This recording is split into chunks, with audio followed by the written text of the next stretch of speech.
Do artists really have to starve to be true to their craft? Must the business side of creativity drain all inspiration? No, it does not. 5 minutes on creative entrepreneurship can help you master the business side of creativity, reap greater rewards from your talent, and enjoy your work to the fullest. I'm so glad trouble don't last always. Humans have an interesting relationship to time. While the clock ticks by at a perfectly constant rate, our experience of time is highly variable. Vacations seem to fly by, but if you're laid up with a bad back, time slows to a crawl.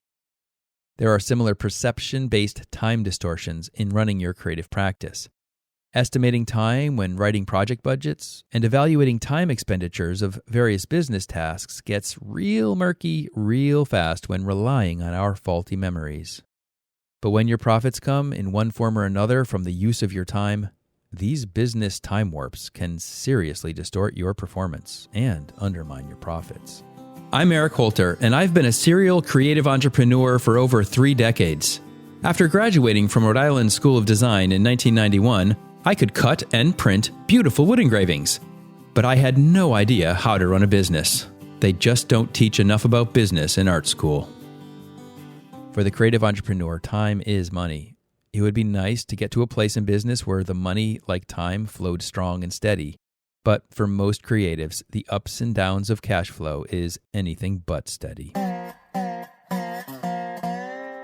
If you want your revenue to become strong and stable, you're going to have to master your time first. You'll have to establish an optimal hourly rate that properly compensates all the time you spend in and on your business. You'll have to learn how to set project budgets accurately and keep projects on track. And, of course, you have to cover all your overhead time using that all-important 60% utilization benchmark I mentioned so often. Getting a handle on all the ways that time impacts your business is essential for the smooth operating of a creative practice. If you depend on your faulty memory, you'll certainly set yourself up for failure. It's not just that your memory is faulty, it's also highly prone to bias. For example, if you're presented with an amazing creative opportunity, but with a less than amazing budget, you'll likely minimize your reflections on the time you've spent on similar past projects to justify accepting an underfunded project. Or maybe there are certain overhead tasks that you don't enjoy, marketing or managing finances, for example, and so you long to outsource those efforts in order to free up more time for creative work. Your unguided assessment of exactly how much time you spend on those tasks is likely going to get inflated in order to justify the added expense of a bookkeeper or marketing manager. The only solution to making ill-informed business decisions based on bad memory is to confront your perceptions with solid data. That means you have to keep track of your time, all of your time. A comprehensive time tracking system faithfully used will keep you honest when it's time to write your next proposal or make decisions about outsourcing and incurring extra expenses. Nobody likes working by a timer. Many creatives feel like it disrupts the creative process itself. And no doubt, learning to manage your time does take some getting used to. But you just have to adapt.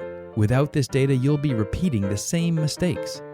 But with these records, your estimating skills and your financial management decisions will steadily improve. If you struggle with time tracking, here are some tips from my practice. First, I recommend Harvest for time tracking. It's easy to use, easy to fix errors, for example, if you were to accidentally leave a timer running. And Harvest's comprehensive reports provide a 360 view of all your time usage. And when it comes right down to it, the value of tracking time is not in its recording, but in reviewing it later. So flexible reports are an essential part of any time tracking system. Secondly, consider setting timer entries for common daily tasks such as email, marketing, financials, and so forth at the very start of your workday. Then create entries in advance for any meetings you have scheduled, and finally for any projects planned for that day. This makes it simple to toggle between these tasks throughout the day. I also keep my timer open in a separate browser window, again simplifying the mechanics of time tracking. Learning to manage your time is the first step to managing your entire company effectively. And if you can get control over your time, steady profits will follow. And when your time tracking habits get rewarded that way, it will become just that much easier to keep up the habit. Until next week, don't let the business of creativity overwhelm your creative business. 5 Minutes on Creative Entrepreneurship is a podcast by Eric Holter, mentor to creative entrepreneurs. You can find more content and resources at erichholter.com. His book, Blazing the Freelance Trail, is available on Amazon in print, Kindle, and audio. If this podcast is helpful to you, be sure to share it with your colleagues, and ratings and reviews are always appreciated. I'm so glad.